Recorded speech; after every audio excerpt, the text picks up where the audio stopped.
नाज़रीन अस्सलाम वालेकुम। नाज़रीन, बात तो करेंगे पाकिस्तान की दाखिली सियासत के हवाले से, जहाँ चेयरमैन नैब की मुमकिना एक्सटेंशन ऑर्डिनेंस जो कि सामने आ चुका है, उसके हवाले से हुकूमत और अपोजिशन के दरमियान में बैटल लाइंस जो हैं वो बड़ी क्लियरली ड्रॉन है और हमारे से हम बात करेंगे। लेकिन इससे पहले जो ट्रांसफ़र पोस्टिंग्स हुई हैं GHQ की, पाकिस्तानी हाई मिलिट्री कमांड की, उसके बारे में मुझे कुछ थोड़ा सा कमेंट करना है, क्यों तो ज़ाहिर है कि ट्रांसफ़र पोस्टिंग्स जो हैं वो रूटीन की होती हैं और ऐसी होती रहती हैं। लेकिन एक ट्रांसफ़र ऐसी है जिसके बारे में बहुत ज़्यादा दिलचस्पी पाई जाती थी, उसकी थोड़ी सी वजाहत करनी ज़रूरी है कि director general inter services intelligence DGI general Faiz Hameed जो हैं वो पेशावर के को कमांडर पोस्ट हो गए, वहाँ का वो चार्ज लेंगे। जनरल फैज़ हमीद का गुज़िश्ता 5 बरस का जो टाइम पीरियड है वो पाकिस्तान की इंटेलिजेंस की हिस्ट्री में बड़ा इंपॉर्टेंट था और गुज़िश्ता 2 बरस में 100 से ज़्यादा उन्होंने अफ़गान तालिबान और दोहा प्रोसेस के हवाले से इंटरनेशनल लीडरशिप के साथ दोहा में, अफ़गानिस्तान में, पाकिस्तान में मीटिंग्स की। बताया जाता है कि 100 से ज़्यादा मीटिंग्स उन्होंने की और ये एक बहुत ही स्मूथ ट्रांजिशन वहाँ से हुई है अमेरिकन इनखला की अफ़गानिस्तान में। और अब पेशावर में भी एस कोर कमांडर पेशावर ये इंटरेक्शन चूँकि अफगानिस्तान के साथ के कोर जो है वो मैटर करती है, इस लिहाज से इसे एक इंपॉर्टेंट असाइनमेंट जो है वो समझा जा सकता है। दूसरी तरफ उनकी रिप्लेसमेंट जो जनरल नदीम अंजुम कराची से आए हैं, कराची कोर कमांडर, उनका इंटरनेशनल एक्सपोजर भी है किंग्स कॉलेज, उसके बाद उनका कॉम्बैट एक्सपीरियंस है, ईस्टर्न फ्रंट पे भी है, वेस्टर्न फ्रंट के ऊपर भी है और एकेडमिक एक्सपीरियंस भी उनका बहुत ही ब्रिलियंट है। दोनों बहुत इंपॉर्टेंट ट्रांजिशंस आज हुई। अब चलते हैं पाकिस्तान की दाखिली सियासत की तरफ, जहाँ पर चेयरमैन नैब की मुमकिना एक्सटेंशन और किस तरह से ये होता है सारा प्रोसेस और ऑर्डिनेंस जो है इस वक्त हुकूमत और अपोजिशन के दरमियान इसमें जो बैटल लाइंस हैं वो बड़ी क्लियरली ड्रॉन है। अब से चंद घंटे पहले इंफॉर्मेशन मिनिस्टर और लॉ मिनिस्टर ने इस हवाले से एक प्रेस कॉन्फ्रेंस भी की, जिसके टुकड़े भी मैं आपको सुनाऊंगा। लेकिन पहले मैं अपने गेस्ट इंट्रोड्यूस कर दूं। राना तनवीर हुसैन साहब सीनियर लीडर हैं PMLN के, मेरे साथ हैं। Very warm welcome to him. Senator Aon Abbas Lahore से वीडियो लिंक के जरिए मुझे ज्वाइन कर रहे हैं, पाकिस्तान तहरीक इंसाफ के लीडर हैं। आरिफ हमीद भट्टी साहब पाकिस्तान के इंतहाई prominent journalist, investigative journalist, commentator भी मुझे ज्वाइन कर रहे हैं एक वीडियो लिंक के जरिए लाहौर से। Very warm welcome to all my guest. सबसे पहले मैं चलता हूँ सीधा राना तनवीर हुसैन साहब की तरफ। राना साहब, मैं आपको टुकड़ा सुनाता हूँ। फवाद चौधरी पाकिस्तान इंफॉर्मेशन मिनिस्टर, बिल्कुल कैटेगोरिकली उनकी पोजीशन है, वो ज़रा पहले हम सुन लेते हैं पोजीशन, हुकूमत की पोजीशन शहबाज शरीफ साहब के हवाले से है क्या? प्राइम मिनिस्टर साहब बिल्कुल शहबाज शरीफ से कंसल्टेशन नहीं करेंगे। नाउ इट्स अप टू मैं, because I speak for prime minister. President साहब का प्रेसिडेंट हाउस से मैंने भी नहीं पूछा उनकी क्या इसके ऊपर ओपिनियन है, क्योंकि देखिए हमारी बड़ी वाज़ेह ओपिनियन है और फरोग नसीम साहब ने पूरा लॉ आपके सामने ये रखा है। अपोजिशन से मुशावरत यस, शहबाज शरीफ से मुशावरत नो। बड़ा बेहुदा बात है कि आप चोर से पूछ के कहें कि जनाब बताइए आपका थानेदार कौन होगा, ये नहीं हो सकता। इस इशू के हवाले से 2 नुक्ते बड़े इंपॉर्टेंट हैं। एक ये कि चेयरमैन नैब की एक्सटेंशन होनी चाहिए, हो सकती है कि नहीं हो सकती, जो जाहिर एक बहस है। और दूसरा ये कि जो नया चेयरमैन नैब होगा उसकी तैनाती के हवाले से मशावरत का प्रोसेस क्या होगा। इमरान खान हुकूमत की पोजीशन बड़ी क्लियर है कि मशावरत अपोजिशन से ज़रूर हो सकती है, होनी चाहिए, लेकिन शहबाज शरीफ साहब से नहीं हो सकती। अब मैं राना तनवीर साहब आपको सुनाता हूँ टुकड़ा कि मोहतरमा मरियम नवाज साहब का दूसरे पॉइंट पे, एक्सटेंशन पे उनकी क्या पोजीशन है। मोहतरमा मरियम नवाज ने क्या कहा इस हवाले से, वो सुनते हैं। ये जो तसलसल की बात होती है ना, उसी शख्स को बरकरार रख, इसका मतलब है कि पीछे मेलाफाइडी इंटेंट है और ये डील हुई होती है कि तुम मेरे दुश्मनों को विक्टिमाइज़ करना, मैं तुम्हें एक्सटेंशन देता जाऊंगा। तो मैं ये समझती हूँ कि उनको एक्सटेंशन देना गैर कानूनी है। तो ये एक्सटेंशन ना सिर्फ ये कि गैर आइनी है बल्कि गैर कानूनी है और मैं ये उम्मीद करती हूँ कि अगर ऐसा कुछ हुआ तो किसी भी कोर्ट ऑफ लॉ में वो स्टैंड नहीं करेगी बल्कि स्ट्राइक डाउन होगी और होनी चाहिए। मैं राना साहब के पास जाना चाहूँगा सवाल, लेकिन राना साहब पहले मैं आपको जो लॉ मिनिस्टर हैं अब से चंद घंटे पहले जब उन्होंने, डॉक्टर फरूक नसीम ने अपनी प्रेस कॉन्फ्रेंस में वजाहत की कि ये कोई परमानेंट एक्सटेंशन यहाँ पे नहीं हो रही बल्कि हुकूमत एक पूरा प्रोसेस लेकर आ रही है इस एक्सटेंशन के वजह से, वो टुकड़ा जो उन्होंने कहा है वो भी सुन लेते हैं। जब तक नए चेयरमैन जो हैं वो अपॉइंट उनको नहीं किया जाता तो पुराने चेयरमैन कंटिन्यू करेंगे और ये हमने स्पेसिफाई कर दिया कि उनके पास वो तमाम पावर्स होंगी जो कि एक रेगुलर चेयरमैन के पास होंगी, तमाम सारे फंक्शंस अथॉरिटी होंगे। और ये कोई नया प्रोविज़न नहीं है, जो 2013-2014 का जो ओम्बड्समैन का जो स्टैट्यूट है उसके अंदर भी इसी किस्म के प्रोविजंस हैं। तो लिहाजा ताकि कोई वैक्यूम नहीं हो, कोई लकूना नहीं हो और काम जो है वो चलता रहे। लफ्ज़ जो है नॉन एक्सटेंडेबल उसको हमने डिलीट किया है इसमें से, और द आइडिया ये है कि हमारे पास सिलेक्शन के लिए एक बड़ा पूल हो। ये अभी कोई फ़ैसला नहीं हुआ कि एग्जिस्टिंग जो चेयरमैन नैब हैं उनको ही परमानेंटली लगाया जाएगा। जी राना साहब, आपकी तरफ आता हूं कि बहुत वास्ट और वसी तजर्बा आपका एज ए पार्लियामेंटेरियन। हुकूमत ये कह रही है कि कोई हमने परमानेंट एक्सटेंशन नहीं देनी, बल्कि एक पीरियड है जिसमें खाली नहीं छोड़ सकते, खला नहीं हो सकता, इसलिए हमने उसका एक रास्ता निकाला है। और वो साथ ये भी कह रहे हैं कि हम अपोजिशन से ज़रूर मशवरा करेंगे। तो फिर मोहतरमा मरियम नवाज साहिबा जो रद्द-ए-अमल कर रही हैं उसकी क्या जगह बनती है, वजह बनती है? देखिए डॉक्टर साहब, मैं मुझसे 2-3 चीज़ों में इस पे कहता हूँ। एक तो बिल्कुल ये जो अमेंडमेंट्स लाए हैं नैब ऑर्डिनेंस में, वो बदनीति पे मेलाफाइडी है। दूसरा ये है कि उसको अगर आप देखें तो वो गिर्द घूमता है। एक तो एक कि अपनी जो फ्यूचर इनका है उसके लिए इन्होंने एक रास्ता बनाया NRO का, कि जो जो इन्होंने काम किए हैं उसके लिए उन्होंने अभी से एक ऐसा लॉ बना देने की कोशिश कर रहे हैं, लॉ बनाने की, जैसे इनको कल को जो इनके मामलात हैं जो उसमें पकड़ ना हो या गिरफ्त ना हो। आप उसको डिटेल स्टडी करेंगे तो आपको साफ बदनीति या मेलाफाइडी या उनका जो अल्टीरियर मोटिव पता चल जाएगा। तीसरी जो बात इसमें आपको नज़र आएगी वो स्पेसिफिक है कि लार्जली अपोजिशन के मतलब, और स्पेशली शहबाज साहब का जो इनको फोबिया है। इमरान खान समझते हैं कि अभी सिर्फ पाकिस्तान में अगर कोई पॉलिटिकल थ्रेट मुझे है या फ्यूचर में किसी को हो सकता है इस प्रोसेस पर, जो डेमोक्रेटिक प्रोसेस है या इलेक्शन प्रोसेस है, वो शहबाज साहब ही आगे आ सकते हैं। वो भी उनके लिए फोकस कर रहा है कि किसी तरीके से गलत तरीके से उनको रास्ते से हटाया जाए। तो ये सारा आप देखेंगे तो आपको समझ आ जाएगी कि ये सारा ड्रामा क्या है।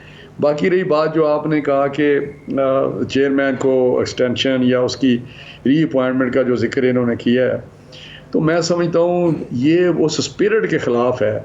इसकी कंसल्टेशन से, इसकी किसी चीज़ से कोई तल्लुक़ नहीं, सिर्फ उस स्पिरिट के ख़िलाफ़ ये काम कर रहे हैं जो एक किसी भी एहतसाब के इदारे के सरबराह के लिए बहुत ही गलत चीज़ हो सकती है। एक टम्पटेशन उसको दी गई है कि आपको एक्सटेंशन दे देंगे अगर आप हमारे जो एक लाइन है उसको टो करेंगे। आपको शक है कि ये जस्टिस जावेद इकबाल को ही जारी रखेंगे? आपको शक है कि जस्टिस जावेद इकबाल की जो टेम्पररी फेस की बात कर रहे हैं कि महज बहाना है और जस्टिस जावेद इकबाल ही आगे चलेंगे? हाँ, अगर इनकी नीयत साफ होती तो मुझे बताएं, ये प्रोसेस जो 2 महीने पहले भी शुरू किया, जब एक पता है कि 8 अक्टूबर को ये ख़त्म होगी टाइम, तो आप अगर इतने सेंसिटाइज हैं या इतने आपको है इस चीज़ का कि एहतसाब बहुत ज़रूरी है, काम रुक ना जाए, तो आप 2 महीने पहले, और वो भी कोई ऐसे नहीं है मीटिंग करनी है या किसी की शक्ल पसंद नहीं, किसी का और सिलसिला नहीं, तो वो तो सुप्रीम कोर्ट ने क्लियर कर दिया कि आप मीनिंगफुल आप कर सकते हैं कंसल्टेशन। तो बाकी ये जो बातें कर रहे हैं कि जी आपकी बात में बड़ा वजन है, आपका पॉइंट बड़ा वैलिड है, आपकी बात में बड़ा वजन है, आपका एक वैलिड पॉइंट है सेनेटर ओन अब्बास साहब। डॉक्टर साहब एक सेंटेंस कि ये जो आज रात कर रहे हैं, परसों 8 तारीख है, मुझे बताएं इससे पहले क्यों नहीं इन्होंने किया, क्यों नहीं लेटर लिखा? ये कहते जी हमने लेटर लिखा, जवाब नहीं देते, वो शामिल नहीं इसमें होते। इनके पास एक मॉरली लीगली एक स्टांस होता कि जी हम पॉइंट सर, लेकिन अभी पॉइंट आपका सही है सर। जरा सेनेटर साहब को आने दीजिए। सेनेटर साहब बाकी जो कुछ, जी सर आने देना सर, जरा आने दीजिए सेनेटर साहब। सेनेटर साहब ये तहरीक इंसाफ की बाकी सारी चीजें जो राणा साहब ने कही उससे बंदा डिसएग्री कर सकता है, लेकिन राणा साहब का ये कहना कि अगर आपकी हुकूमत सीरियस होती है, कि सिंसियर होते, अगर वाकई आप जो है चाहते इसका हल, तो 2 महीने पहले इस प्रोसेस को शुरू करते। 6 तारीख को, 8 तारीख को चले जाना चेयरमैन साहब ने, 6 तारीख को आप ऑर्डिनेंस निकाल रहे हैं, इससे आपकी बदनीयती वाज़े हो जाती है। आज़ुबिल्लाहिमिनश्शैतानिर्रजीम, बिस्मिल्लाहिर्रहमानिर्रहीम। देखिए डॉक्टर साहब, प्रोसेस तो काफ़ी अरसे से चल रहा था। राणा साहब उस कमेटी का हिस्सा थे जब आज से 1.5-2 साल पहले अपोजिशन और गवर्नमेंट ने मिल के जो नैब का ऑर्डिनेंस में अमेंडमेंट के लिए जब हम आपस में कंसल्टेशन कर रहे थे, जब उस वक्त 5-10 वो अमेंडमेंट्स की बात हो रही थी, तो ये 37 अमेंडमेंट्स जब लेके आए थे, तो मेजॉरिटी इस ऑर्डिनेंस में वही अमेंडमेंट्स हैं जिनकी हमारी इनके साथ कंसल्टेशन हो रही थी कि टैक्सेशन के जो लॉज हैं वो नॉर्मली इस नैब में कवर नहीं होने चाहिए, वो FBR का टेरिटरी में आता है। इसके अलावा जो नॉर्मल कमेटीज हैं, सब कमेटीज हैं, एक्नेक के डिसीजंस हैं, ECC के डिसीजंस हैं, ये ऑलरेडी हमारे ऑपोजिशन से डिस्कस हो चुके हैं।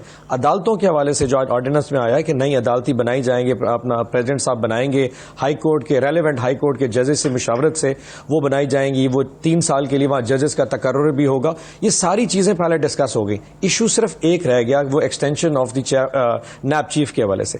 इसमें कानून ये कहता है कि जी आपने ऑपोजिशन लीडर से मुशावरत करनी है और मीनिंगफुल कंसल्टेशन करनी है।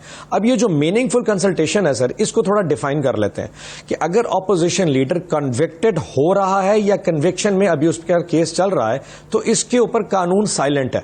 ये तो ऐसे ही है कि मुझसे को पीछे भाई तुमने अगर नौकरी के लिए जाना है, तुम BA पास हो, तो इससे पहले अगर कहीं किसी थाने में मेरे पे पर्चा हो तो ऑब्वियसली मैं उसके लिए एलिजिबल नहीं होऊंगा। अगर ऑपोजिशन लीडर उस पर्टिकुलर डिपार्टमेंट में जिससे रेलेवेंट कोई हायरिंग हो रही है उसके साथ कंसल्टेशन करनी है, मेरे ख्याल वो पूरा प्रोसेस रोग प्रोसेस बन जाएगा। तो हमने ये किया कि फेयर इनफ जी, कानून में अगर लिखा हुआ है तो हमने कहा जी कंसल्टेशन तो कर लेंगे, लेकिन अगर कंसल्टेशन नहीं होती तो पार्लिमानी कमेटी को इसका फैसला भेज देंगे। अब पार्लिमानी कमेटी में 12 लोग हैं, वो आपस में डिसाइड कर लेंगे भाई कौन सा चीफ लगाना नहीं लगाना। अगर वो भी डिसाइड नहीं होता तो मसला जो है वो तवत्तुल का शिकार हो जाएगा। उस सूरत में हमने कहा कि ये जो इस वक्त एग्जिस्टिंग चीफ है, आज जावेद इकबाल साहब बैठे हैं, कल को 4 साल बाद कोई होगा, वो एक्सटेंड हो जाएगा जब तक ये मसला रिजॉल्व नहीं हो जाता। आप ये तो नहीं कर सकते कि आज नैब चीफ फॉर एग्जाम्पल मिसाल के तौर पर कि आज हमारी उनके साथ कंसल्टेशन फेल हो जाती है किसी भी तौर पर, तो परसों इसका मतलब नैब तो बंद हो जाएगा। तो नैब के इदारे को एक्टिवेट रखने के लिए, क्योंकि इतने बड़े एक इदारा जिसमें इतने सारे अकाउंटेबिलिटी के केसेस चल रहे हैं, आप उसको एकदम बंद करके बिल्कुल जो है ना डीरेल नहीं कर सकते। तो सिस्टम को चलाने के लिए हमने कहा कि ठीक है, इसमें एक्सटेंडेबल की क्लॉज को हटा देते हैं, इस प्रोसेस को देखते हैं। अगर इसमें कंसल्टेशन फॉर एग्जांपल कंसल्टेशन मुकम्मल नहीं हो पाती तो कम से कम जो प्रोसेस है एक नैब चीफ का वहां पे चेयर करना, उस प्रोसेस को चलाना, वो चल सके। दूसरी हमने ये कहा कि 4 साल बाद अगर किसी को दोबारा एक्सटेंड करना है इसी प्रोसेस के थ्रू, वो कोई भी हो सकता है 4 साल बाद, फॉर एग्जांपल 25 में नई चीफ की एक्सटेंशन आती है तो उस वक्त कोई भी हुकूमत हो सकती है, तो उसके पास लीवरेज मौजूद हो कि अगर मीनिंगफुल कंसल्टेशन नहीं होती तो आप कम से कम इस इदारे को शटडाउन की तरफ ना ले जाएं। जैसे अमेरिका में आपने देखा कि अगर वहां पे कांग्रेस में डेमोक्रेट्स और रिपब्लिकन्स की आपस में सेल, तो वो गवर्नमेंट शटडाउन की तरफ आती है। तो हमारा पॉइंट भी ये था कि नैब टोटल शटडाउन में ना चला जाए, प्रोसेस चलने देते हैं, लेट्स सी हमारे इनके साथ क्या एंगेजमेंट है, बट जहां पे कानून खामोश है भरपूर, वहां पे कम से कम आपको बोलना पड़ेगा अपोजिशन लीडर की। बड़ा भरपूर मौक़िफ़ हमारे सामने आ गया सर। आरिफ हमीद भट्टी साहब, आपने ऑपोजिशन को सुना, आपने हुकूमत को भी सुना, आपको क्या समझ आई? बिस्मिल्लाहिर्रहमानिर्रहीम। एक पंजाबी डॉक्टर साहब आप तो नहीं समझते होंगे, लेकिन राना तनवीर साहब समझ जाएंगे, ये बरतानिया दौर के बंदे हैं। बूए आई जंज ते बिनो कुड़ी दे कन्न। मैं हैरान हूं कि हमने झूठ में PhD कर ली है पाकिस्तान में। मैंने मोहतरम काबिल एहतराम राना तनवीर साहब कभी कभार बोलते हैं, खुल के अक्सर बातें गोल कर जाते हैं, लेकिन बोलते बड़ा अच्छा है। पहला NRO दे दिया इमरान खान साहब ने, जो बार बार 3 साल से कह रहे थे ना NRO नहीं होगा, NRO नहीं होगा। पहला NRO दे दिया है आज। ये मेरी राय है, इख्तलाफ राय जिंदा कौमों की निशानी है। अभी मेरे भाई ओन साहब कह रहे थे कि मैं नौकरी अप्लाई करूं, पर्चा हो तो वो मैं मुझे नौकरी नहीं मिल। नहीं भाई, जब तक आप सजा याफ्ता ना हो। दूसरा, हर शख्स की सरकारी अफसर की रिटायरमेंट की डेट होती है। डॉक्टर मोहित पीरजादा ने ग्रेड 22 से 9 अक्टूबर को चेंज खत्म हो जानी है, तो उससे पहले नया बंदा आ जाता है। कानून में खला नहीं होता, नीयत में खला होता है। ये वो बंदा, मुझे समझ नहीं आ रही इस हुकूमत की या इमरान खान साहब के मौजूदा एडवाइजरों की, ये वो चेयरमैन नैब है जिन पर इमरान खान साहब खुद सख्त तनकीद करते रहे, बेपनाह तनकीद, पता नहीं क्या क्या इल्जाम लगाए। वो 101 शॉट पड़े होंगे जिसे पीपल्स पार्टी और नून लीग ने लगाया। ये इतने इंप्रेस हो गए हैं नून लीग से कि उसका बंदा लगाया हुआ, उस जैसा बंदा 22 करोड़ अवाम में है ही कोई नहीं, इसे ही तो सीट दे दो। अनबिलीवेबल है। तो खुद इलेक्शन कमीशन जिसे बनाया है उसको गालियां दे रहे हो, उसको आग लगा दे। यार क्या कर रहे हो मेरे भाई, क्या कर रहे हो? क्या जावेद इकबाल के बगैर, इससे पहले नहीं, दूसरा देखिए, कानून और आइन आपकी ख्वाहिश और जिद के मुताबिक नहीं होता। कानून कहता है आपने अपोजिशन लीडर से मुशावरत मीनिंगफुल करनी है, अपोजिशन से नहीं। इस तरह तो मुराद अली शाह जो वजीर आला इस वक्त गालबन सिंध है, आप कहें जी मैं कल को इसको नहीं मिलूंगा, इसके ऊपर नैब पे केस चल रहे हैं, अपोजिशन के 90% लोगों पे शाहिदा कारबासी पे केस चल रहे हैं, लातेदाद चल रहे हैं, और खुद वजीर आज़म इमरान खान पर अभी तक नैब का वो जो हेलीकॉप्टर रेफरेंस है वो है। वो ये क्या कर रहे हैं, क्यों रबिश ऐसी कर रहे हैं, रवायात खत्म कर दे।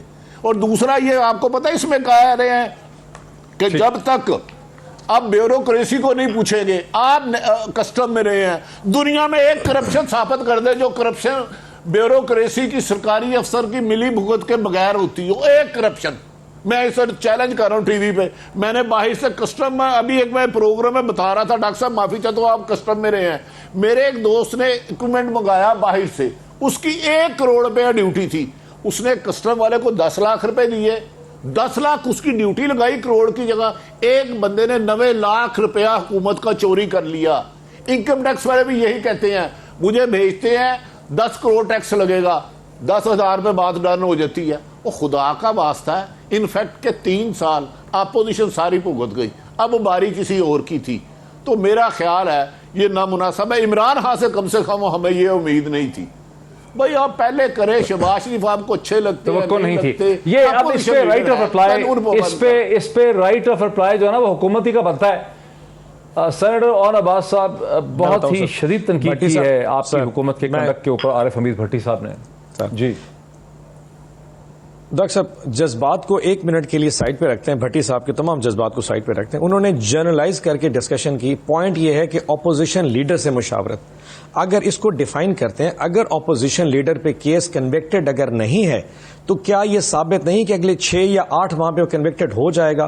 क्या उसको रैशनल है कि उसको चॉइस दी जाए कि तुम अपनी मर्जी का इस वक्त काजी मुकर्रर करो जो तुम्हारा फैसला कर सके कि जुम पे जो 25 और 7 तरफ के केस हैं उसका फैसला क्या होना है? ये दुनिया की कौन सी रैशनल है जिसमें ये पॉइंट प्रूव हो सकता है? अब सारी चीजें कानून को 2 मिनट के लिए हम साइड पे रखे, सिर्फ लॉजिकल और मंतक पे बात करते हैं। स्प्लिट साइड में ये पॉइंट कहां से क्लियर हो सकता है कि अगर ऑपोजिशन लीडर उस पर केसेस नैब में चल रहे हों, कन्विक्टेड चले 6 महीने साल बाद हो जाए, उस पर केस चल रहे हो, उसको चॉइस दी जाए कि हजूर बताइए आपने नैब का चेयरमैन किसको रखना है? ये कौन सी रैशनल है? सिर्फ इसी पे जज्बात को साइड रखें, आप छोड़ दें, हम बुरे सही हमारी 100 चीजें हो सकती हैं। इस पे अगर भट्टी से अपना पॉइंट ऑफ व्यू दे दे तो बहुत क्लियर हो जाएगी बात। सर मैं बात करता हूं, मैं तो जज्बात में बात कर रहा हूं, ब्रेक से पहले मैं तो जज्बात में बात कर रहा हूं।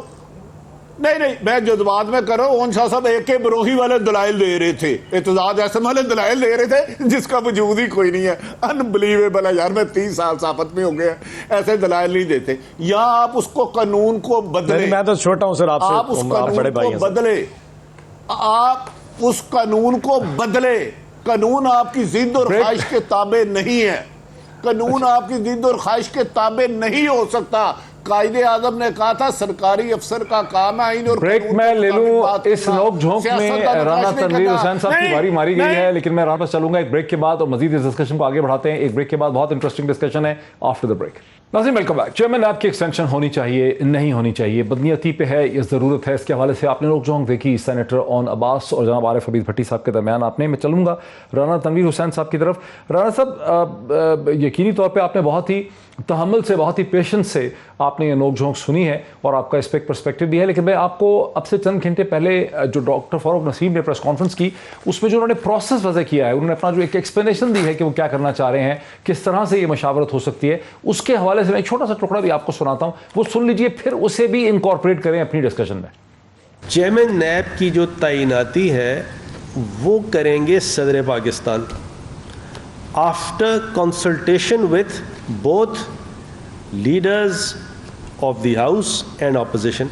ये कंसल्टेशन जो है प्राइम मिनिस्टर साहब जो हैं वो शहबाज शरीफ साहब से या जो भी लीडर ऑफ द हाउस होंगे, ऑपोजिशन होंगे, उनसे इस तरह नहीं हो रही। कंसल्टेशन जो है फेल हो जाती है।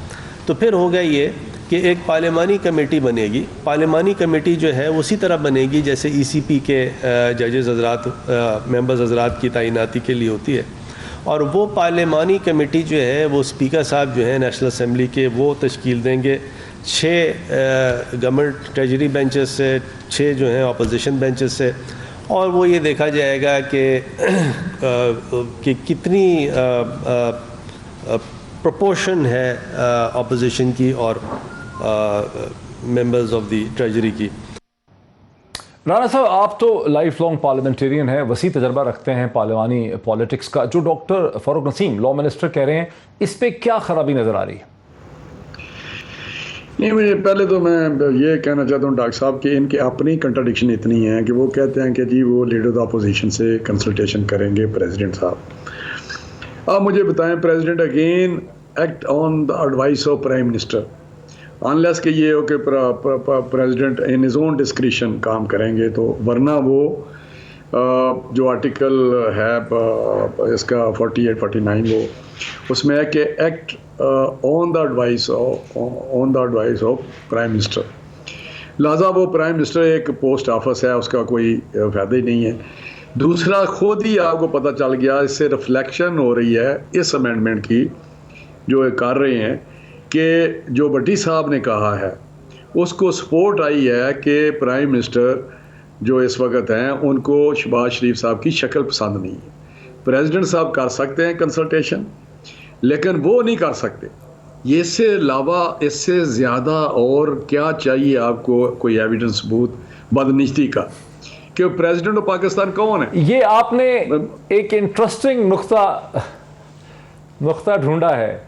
राणा साहब ने बड़ा इंटरेस्टिंग नुक्ता ढूंढा है। जनाब सेनेटर ऑन अब्बास साहब, नहीं मैं आगे भी चलता हूँ जी, आप कुछ, मैं इसी पॉइंट पर जरा सेनेटर ऑन अब्बास जी चले पूछ ले उनसे जी क्या मसला है इनको।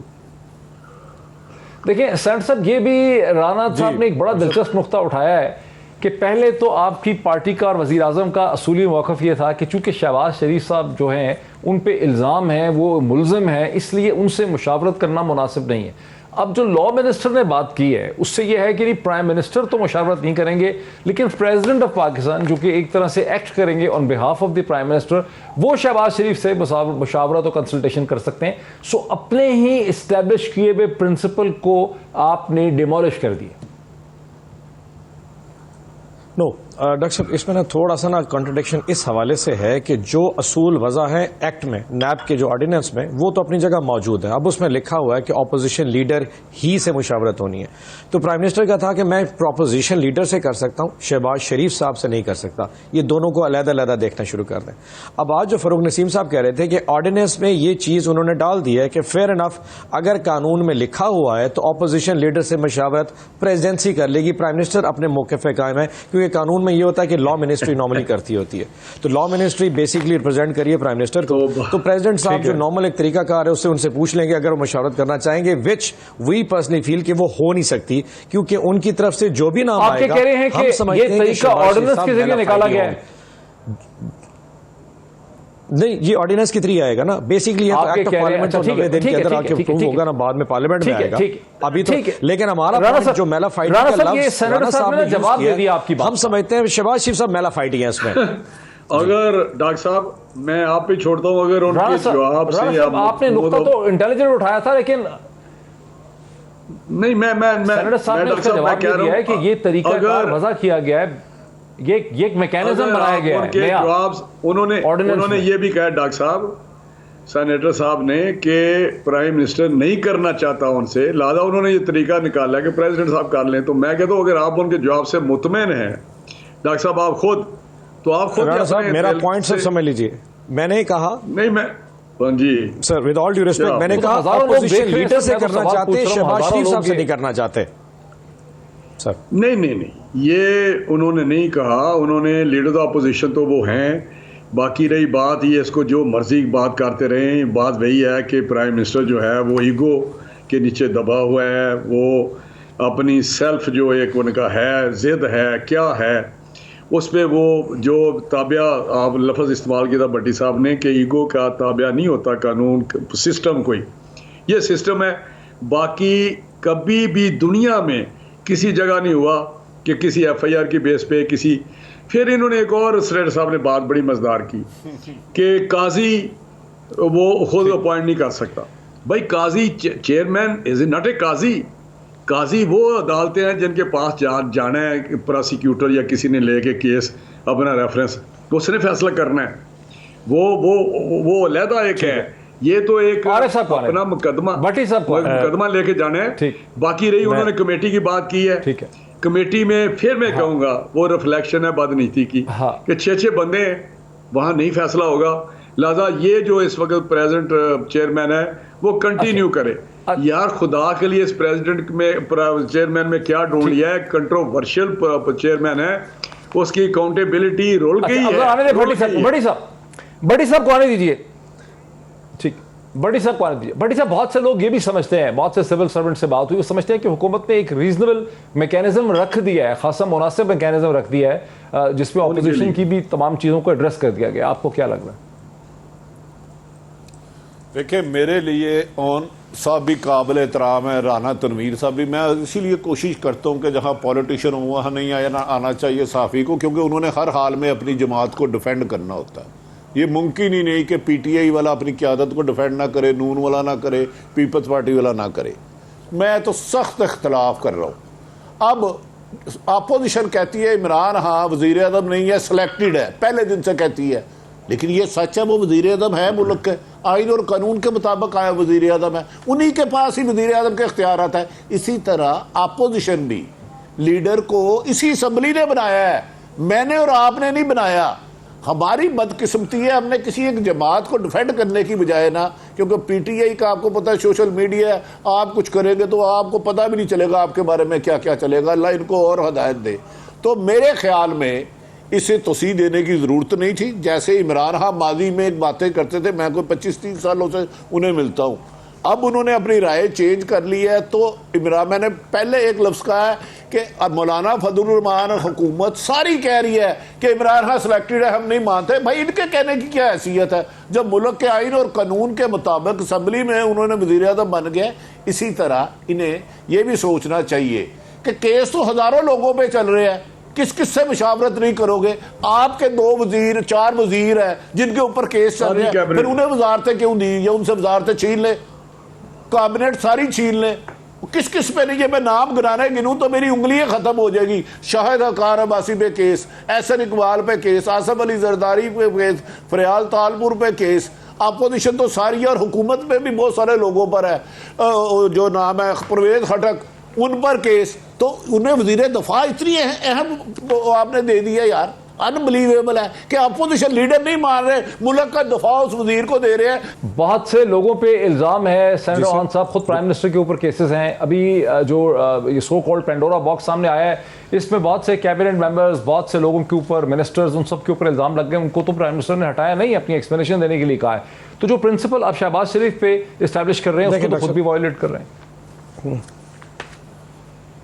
डॉक्टर साहब, पहले मैंने राणा साहब की बात का पॉइंट ऑफ व्यू दे दूं कि अगर आप समझते हैं, फॉर एग्जांपल हम समझते हैं कि जी हम नैब चीफ को एक्सटेंशन देना चाह रहे हैं, हम इस बात के ऊपर बहुत सेंसिटिव है, काश यही हाई मॉरल वैल्यू जो स्टैंड जो हमसे एक्सपेक्ट कर रहे हैं, ये खुद से क्यों नहीं एक्सपेक्ट करते? आज ही अपना ऑपोजिशन लीडर चेंज क्यों नहीं कर देते? बाय द वे, इतनी माशाल्लाह और नून लीग इतनी बड़ी पार्लियामेंट्री जमात है, कई ऐसे लोग हैं जिनका बड़ा यानी बेदाग किस्म का माजी होगा, उसको ले आए जिसके ऊपर सबको एतमाद हो। हमें सिर्फ एतराज सिर्फ इसके ऊपर है कि एक शख्स जिसके ऊपर इतने बड़े केसेस हैं और हाई मतलब वैल्यू केसेस हैं, मतलब 1 अरब बड़ी अमाउंट है, 25-25 अरब के केसेस हैं, एंड ऑलमोस्ट वादा माफ गवाहों के मुताबिक वो अपने अंजाम को सूनर और लेटर पहुंच जाएंगे, तो उसको चेंज कर लेते। ये तो मेरा एक पॉइंट हो गया। दूसरा, आपने कहा कि जी अगर गवर्नमेंट में ऐसे लोग बैठे हैं, देखिए पेंडोरा के हवाले से जो परसों रात को 9:30 बजे जब पहला मैसेज चला था, 3 रात पहले जब चला था, तो हमने तो आधे घंटे बाद कह दिया था कि इन 700 लोगों को हम शिफ्टिंग करके फिल्टर लगा के इनमें से जिन जिन लोगों के ऊपर जिनके एसेट्स डिक्लेयर नहीं है, जिन्होंने अपने एसेट रिटर्न्स फाइल नहीं किए, स्टेट बैंक से अप्रूवल नहीं की, या इनमें कहीं मनी लॉन्ड्रिंग या करप्शन या इसके अलावा टैक्स एवेजन का इशू होगा, तो रेलेवेंट डिपार्टमेंट को भेज देंगे। इतनी बड़ी सखावत और कौन दिखा सकता था? मैं एक जगह टॉक शो पे रात को बैठा, उन्होंने कहा जी FBR है आप निकाले, मैं कि रात को 12 बजे तो निकाला नहीं जा सकता, एक प्रोसेस है, सूनर और लेटर हर बंदा अपना रिकॉर्ड पेश कर देगा। और जिनकी तरफ हम इशारा कर रहे हैं कॉन्फ्लिक्ट ऑफ इंटरेस्ट का, मैंने उस पर बड़ा क्लैरिफाइड जवाब दिया था।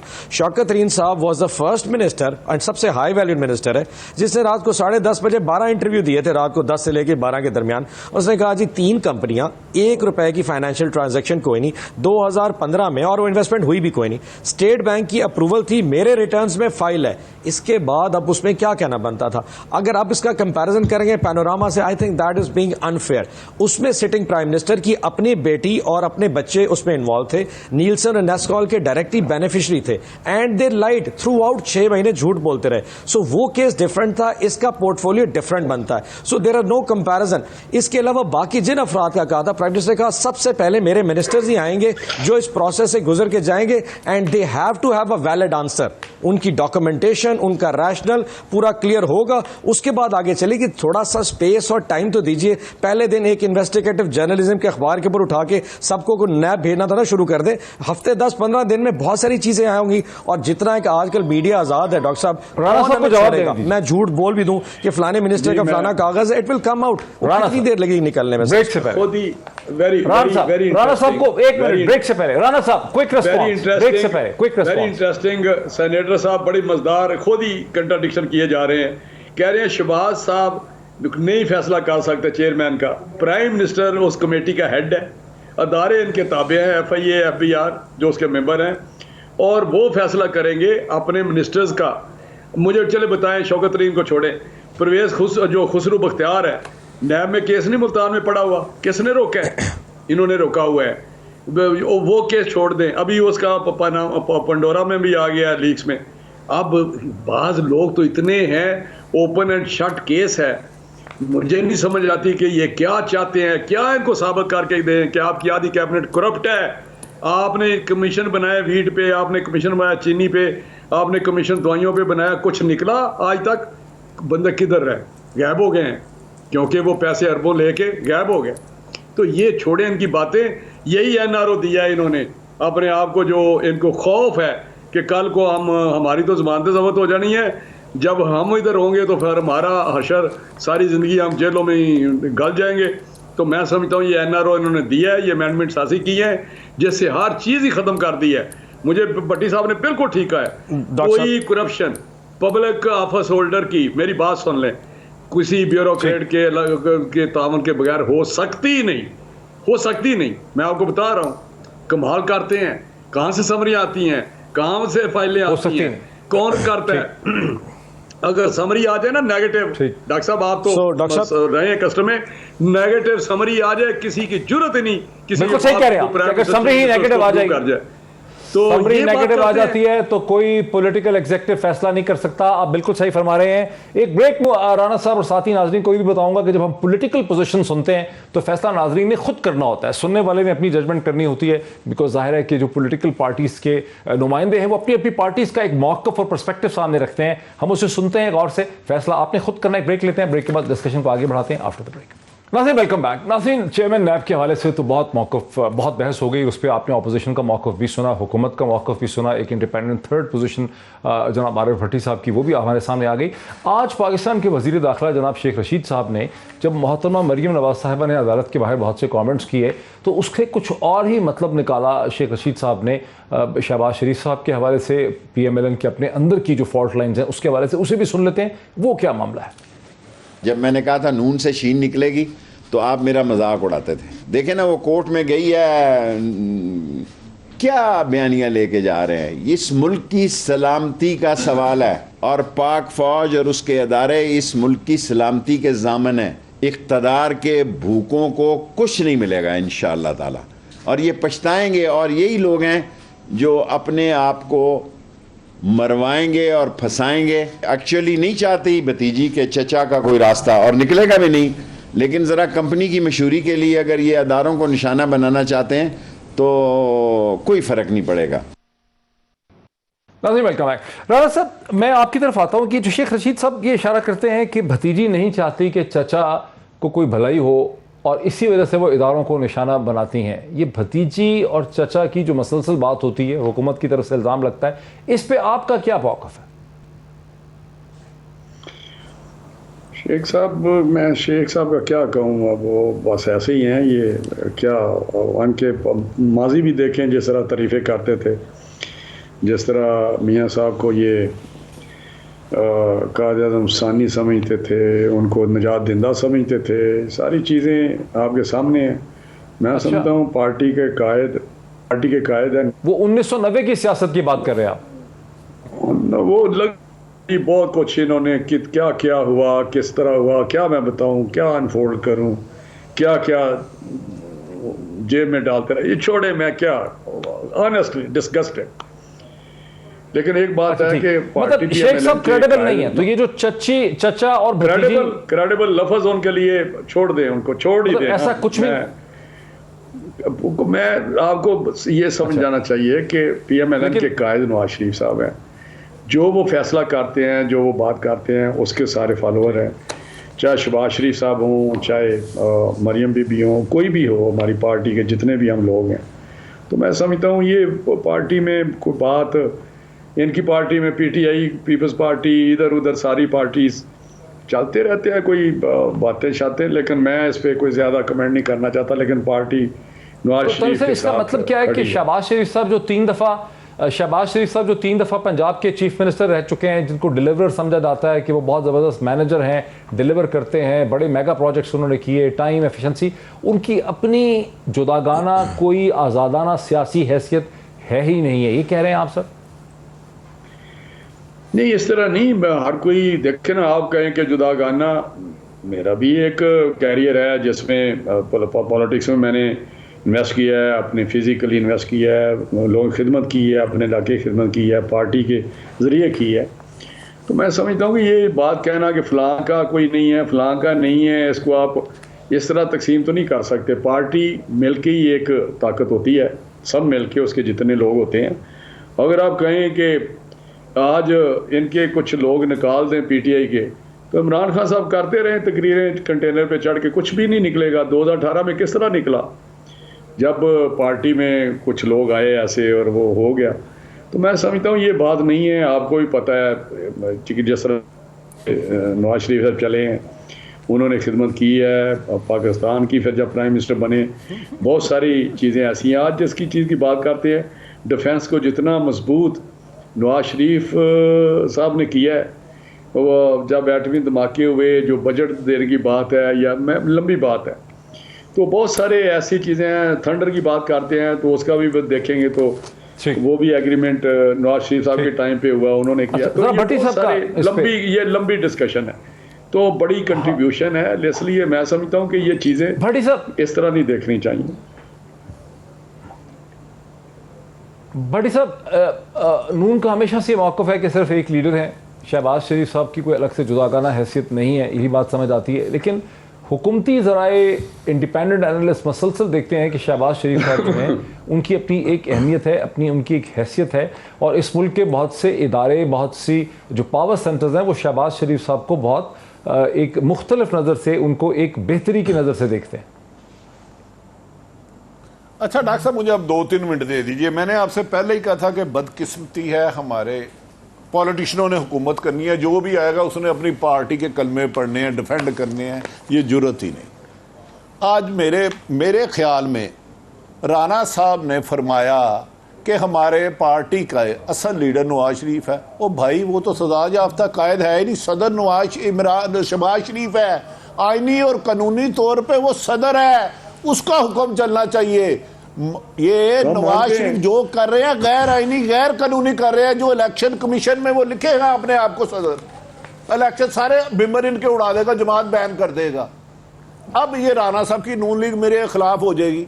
अब मुझे बताएं, एक बंदा इश्तिहारी मुजरम सजा याफ्ता, शहबाज शरीफ मुल्ज़म नहीं थे, मुल्क में बैठा है, उसकी लीडरशिप उसको नहीं कह रही। आपको 2-3 मिसालें देता हूं।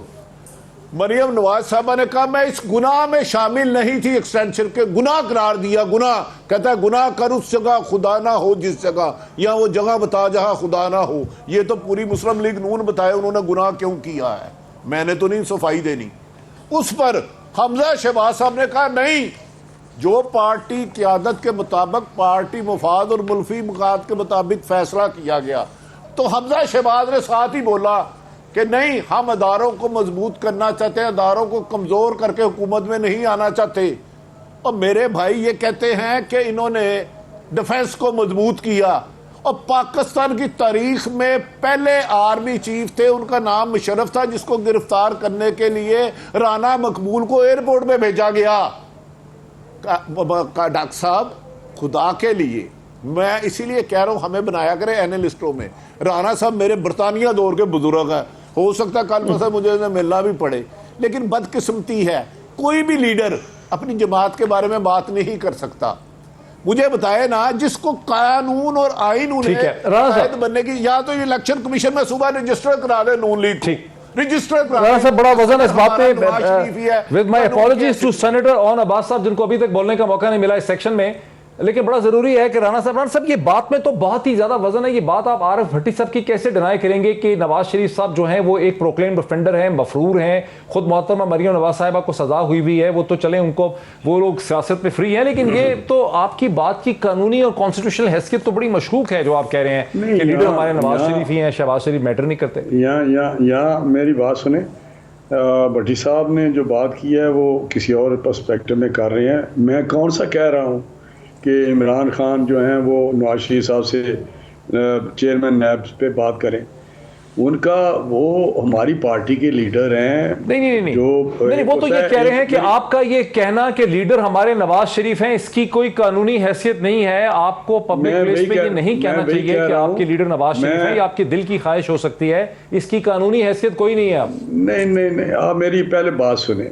जो लीडर होते हैं वो ज़रूरी नहीं है कि कोई इलेक्शन प्रोसेस में हिस्सा लें, ये ज़रूरी नहीं है कि वो कल को प्राइम मिनिस्टर आके बने, लेकिन लीडर जो हैं, देखिए प्राइम मिनिस्टर नेहरू बनता था, लेकिन जो असल बंदा था वो इंदिरा गांधी, वो गांधी साहब थे, गांधी साहब के फॉलोअर थे, गांधी साहब के एक अपना नेहरू साहब अपना, और राणा तनवीर बड़े सच्चे तगड़े आदमी हैं। गांधी की तो डेथ हो गई 1948 में, पंडित नेहरू 1964 तक हिंदुस्तान के वजीर आज़म रहे थे। क्या कह रहे हैं? और डॉक्टर साहब आपका प्रोग्राम, गांधी जी की डेथ हो गई, गांधी जी की तो 1948 में डेथ हो गई।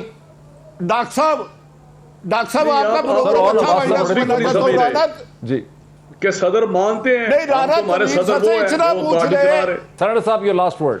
सर नहीं जाए, मैं बता देता हूं सर। पहली बात तो सर ये है कि जो सवाल आरिफ भट्टी साहब ने कहा है ना, एग्जैक्टली इशू ये बयानिए की पार्टी नहीं, ये विरासत की पार्टी का इशू है। आप ख्वाजा आसिफ साहब की कल की स्टेटमेंट देख लें कि हम अभी तक ये फैसला नहीं कर पा रहे कि हमारा अगला वजीर आजम का कैंडिडेट कौन होगा। और आप इनकी पुरानी हिस्ट्री देख ले जाए, वो एक मुहावरा था कि तेरे 2 टके की नौकरी में मेरे लाखों का सावन जाए। 1990 से लेके आज तक देख लें, अपनी सियासत के लिए कुछ भी कर गुजरेंगे। जनरल जिया के साथ मिलकर जुनेजो का तख्ता निकाला, इसहाक खान साहब के साथ मिलकर बेनजीर भुट्टो शहीद का तख्ता निकाला, फारूक लगारी के साथ मिलकर बेनजीर भुट्टो का तख्ता निकाला। आप रिसेंट पिछले 1.5 साल में इनकी सिर्फ हिस्ट्री चेक कर लें। गुजरांवाला में नवाज शरीफ साहब की स्टेटमेंट आपको याद होगी, मज़ार-ए-कायद के ऊपर कैप्टन सफदर ने क्या कहा, हमें सबको याद है। कश्मीर में खड़े होकर अफगान एम्बेसडर के हवाले से पाकिस्तान की पूरी सिक्योरिटी को तहस नहस करने के हवाले से मरियम बीबी की स्टेटमेंट हमें याद है। हमदुल्ला मोहिब को मिलने के हवाले से और उसके बाद स्टेटमेंट क्रिएट कर, ये लोग किसी हवाले से कभी भी इस चीज से बाज नहीं आएंगे, अपनी सियासत के लिए कुछ भी कर जाएंगे। आप आज मरियम बीबी की स्टेटमेंट को सिर्फ एक तनाजुर में देख लें कि इस वक्त हमजा शहबाज शरीफ साउथ पंजाब में वर्कर कन्वेंशन कर रहे हैं और हम भी वर्कर कन्वेंशन कर रहे हैं। उसने अपने आप को क्लेम कर दिया कि मैं पंजाब का वज़ीर आला का कैंडिडेट हूं। मरियम बीबी ने आज ही आग लगा दी है कि ऐसी की तैसी, अगर मैं यहां बैठी हूं तो अगर मैं और मेरा वालिद ये सियासत नहीं कर सकते, हमजा तुम और तुम्हारा वालिद भी सियासत नहीं करेंगे। इसके लिए वो पूरे पाकिस्तान को इनको आग लगानी पड़ेगी, इन्होंने लगा देनी है। और अभी ये गुफ्तगू का आगाज है, अभी ये कैरेक्टर असैसिनेशन पे जाएंगे, ये ऐसे ऐसे काम करें, ऐसी ऐसी बातें, और उसका सियासत से ताल्लुक नहीं, वो सिर्फ और सिर्फ अपने चचा और अपने चचा के बेटे की सियासत को बर्बाद करना है। मैं चाह रहा था कि राणा साहब जो है, मैंने बहुत कोशिश की कि राणा साहब जो सवाल आरिफ हमीद भट्टी साहब ने उठाए, राणा साहब उसको एड्रेस करते, उसका सवाल देते, लेकिन राणा साहब ने मुनासिब नहीं समझा उसका सवाल देना। बहरहाल नाज़रीन, फैसला हमेशा आपका होता है पॉलिटिकल में, कोई एनालिटिकल जवाब नहीं दे सकता कोई एंकर, इसका फैसला आवाम ने खुद करना होता है। आज इतना ही, फिर आपसे मुलाकात होती है। बहुत शुक्रिया।